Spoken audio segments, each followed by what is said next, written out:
திருப்பரங்குன்றம் மலை விவகாரத்துல இன்னைக்கு மிக முக்கியமான விசாரணை ஒண்ணு மதுரை கிளை பெஞ்சுக்கு விசாரணைக்கு வந்திருக்கு. முக்கியமாக நீதியரசர் சுவாமிநாதன் அவருக்கு கீழே தான் இந்த வழக்கு இன்னைக்கு விசாரணையும் செய்யப்பட்டிருக்கு. அப்ப நீதி அரசர் சுவாமிநாதன் திருப்பரங்குன்றம் மலை மேல தீபத்தூண்ல தீபம் ஏத்தக்கூடிய அந்த விஷயத்துல ஆரம்பத்துல இருந்து கடைசி வரைக்கும் அறநிலைத்துறையின் அமைச்சராக இருக்கிற சேகர் பாபு அவர்தான் திட்டம் போட்டு எல்லாரையுமே, அதாவது போலீசார்கள், மாவட்ட ஆட்சியர், இப்படி எல்லாரையுமே தடுத்து நிப்பாட்டியிருக்காரு அப்படின்னு நீதியரசர் சுவாமிநாதன் மிக முக்கியமான ஒரு கேள்வியை தற்போது அவரு எழுப்பியிருக்காரு.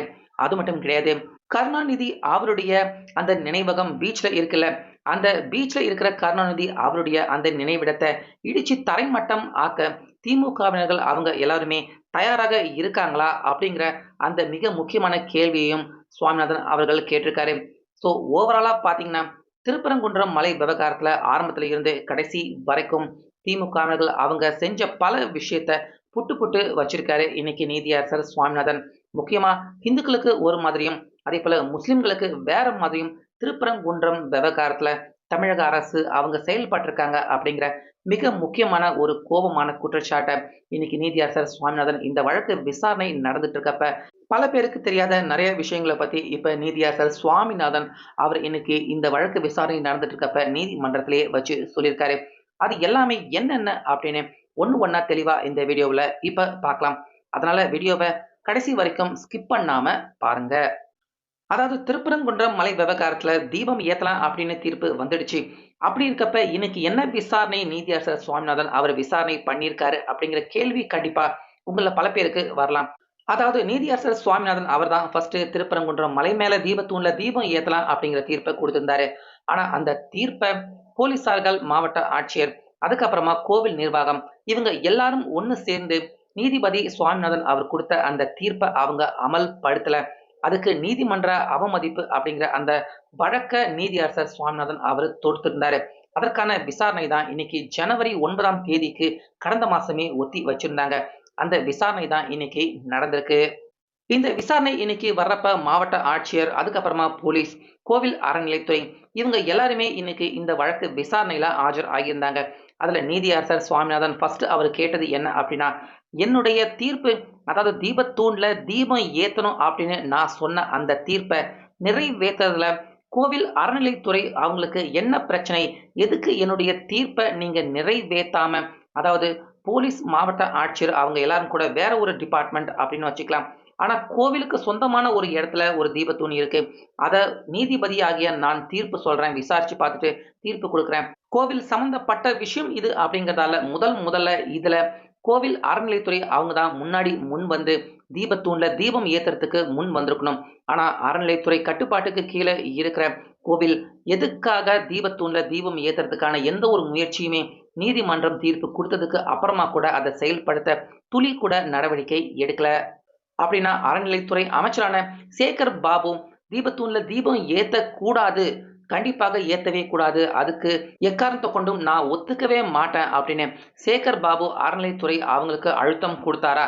சேகர் பாபு அவர் சொன்னதின் அடிப்படையில தான் நீங்க கடைசி வரைக்கும் தீபத்தூண்ல தீபம் ஏத்துறதுக்கான எந்த ஒரு முயற்சியுமே, எந்த ஒரு வேலையுமே, அதற்கான எந்த ஒரு அடிப்படை வேலை எதுவுமே செய்யாம இருந்தீங்களா அப்படின்னு நீதிபதி சுவாமிநாதன் இன்னைக்கு ஃபர்ஸ்ட் கோவில் அறநிலைத்துறை அந்த சம்பந்தப்பட்டவங்க எல்லாரையுமே நிக்க வச்சு தன்னுடைய தீர்ப்பை அவங்க செயல்படுத்தல.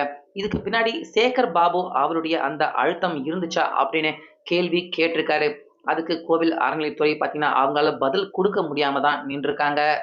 அதுக்கு அப்புறமா போலீசார்கள், மாவட்ட ஆட்சியர் 2 பேர்கிட்டயுமே சுவாமிநாதன் அவர்கள் இந்த முக்கியமான கேள்வியை அவரு கேட்கிறாரு. அதாவது மலை மேல தீபத்தூண்ல தீபம் ஏத்த போறாங்க அப்படின்னு பக்தர்கள், மக்கள் எல்லாருமே நிறைய பேர் கூடியிருக்காங்க. அந்த நேரத்துல போலீஸ் தரப்பு தீபம் ஏத்த முடியாதுங்க, ஸ்டே வாங்கியிருக்காங்க அப்படின்னு சொன்னதால மக்கள் எல்லாருமே ஆர்ப்பாட்டம், போராட்டம், வாக்குவாதத்துல ஈடுபடுறாங்க. அந்த நேரத்துல உடனடியாக நீங்க 144 தடை உத்தரவு எதற்காக மாவட்ட ஆட்சியர் அவரு பிறப்பிச்சாரு? அப்படி பிறப்பிக்கிறதுக்கான அந்த அனுமதி உங்களுக்கு யாரு குடுத்தது அப்படின்னு நீதியரசர் சுவாமிநாதன் கேட்கிறாரு. இந்த இடத்துலயுமே உங்களுக்கு மேலிடத்துல இருந்து 144 போடுங்க அப்படிங்கிற அந்த அழுத்தம், பிரஷர் வந்துச்சா அப்படின்னு நீதியரசர் சுவாமிநாதன் கேள்வி கேட்கிறாரு.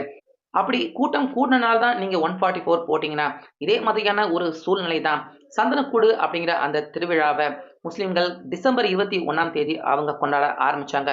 அப்படின்னா அந்த இடத்துலயுமே அப்ப மக்கள் அதேபோல பக்தர்கள் எல்லார்கிட்டயுமே பதட்டமான சூழ்நிலை திருப்பரங்குன்றம் மலை அடிவாரத்துல ஏற்பட்டுச்சு. அப்போ அந்த இடத்துல மாவட்ட ஆட்சியர் அதேபோல போலீசார்கள் நீங்க 144 தடை உத்தரவு பிறப்பிச்சு, இந்துக்கள், முஸ்லிம்கள் எல்லாருமே அவங்கவங்க இடத்துக்கு போங்க அப்படின்னு ஏன் அந்த இடத்துல கூடுன அந்த கும்பல, அந்த பிரச்சனைய நீங்க தடுக்க நிப்பாட்டல?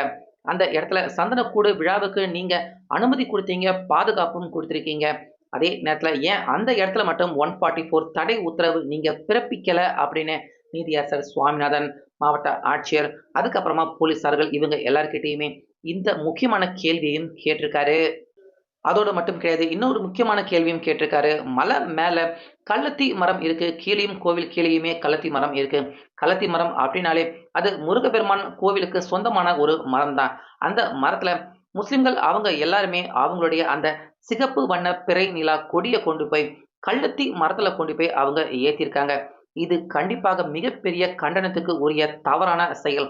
அத தடுக்க நீங்க என்ன நடவடிக்கை எடுத்தீங்க அப்படின்னு போலீசார்கள் கிட்ட கள்ளத்தி மரத்துல முஸ்லிம்கள் அவங்க கொடியேத்துனதுக்கு நீங்க என்ன நடவடிக்கை எடுத்தீங்க அப்படின்னு போலீசார்கள் கிட்டயுமே நீதியரசர் சுவாமிநாதன் அவரு கேள்வி கேட்டிருக்காரு.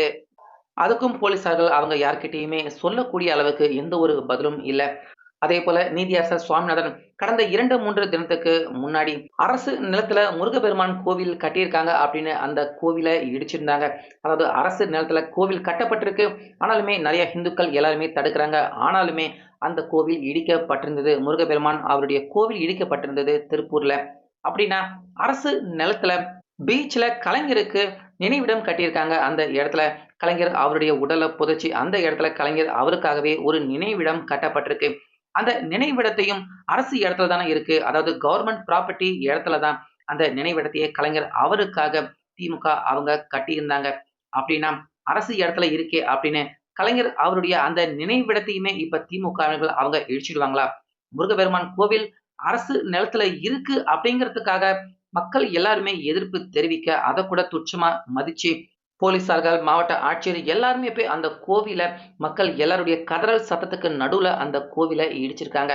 இதே மாதிரி ஒரு அரசு இடத்துல கட்டப்பட்டிருக்க கலைஞர் அவருடைய நினைவிடத்தையும் திமுகவினர்கள் அவங்க இடிக்க தயாரா? அப்படிங்கிற இந்த கேள்வியும் நீதியரசர் சுவாமிநாதன் இந்த மிக முக்கியமான கேள்விய அவரு கேட்டிருக்காரு. ஆனா இந்த கேள்வி கடைசியா சொன்ன இந்த கேள்வி பார்த்தீங்கன்னா, நீதிமன்றத்துல கேட்கல. நீதியரசர் சுவாமிநாதன் அவரு இந்த அந்த கோவில் இடிக்கப்பட்ட அடுத்த நாள் ஒரு பேட்டி ஒண்ணு குடுத்திருந்தப்ப, அதுல நீதியரசர் சுவாமிநாதன் அரசு நிலத்துல இருக்கிற கோவில் இடிக்கப்படுது. ஆனா, அரசு நிலத்துல இருக்கிற கலைஞர் அவருடைய சமாதி மட்டும் இடிக்கப்படல. இதுல இருந்தே எப்படி பாரபட்சம் பார்த்து திமுகவினர்கள் அவங்க செயல்படுறாங்க அப்படிங்கிறத தெளிவாக பார்க்க முடியுது அப்படிங்கிறத சுவாமிநாதன் அவர்கள் சொல்லியிருந்தாரு. அது மட்டும் இல்லாம இன்னைக்கு விசாரணை நடந்தப்ப இன்னொரு முக்கியமான விஷயத்தையும் சொல்லியிருக்காரு.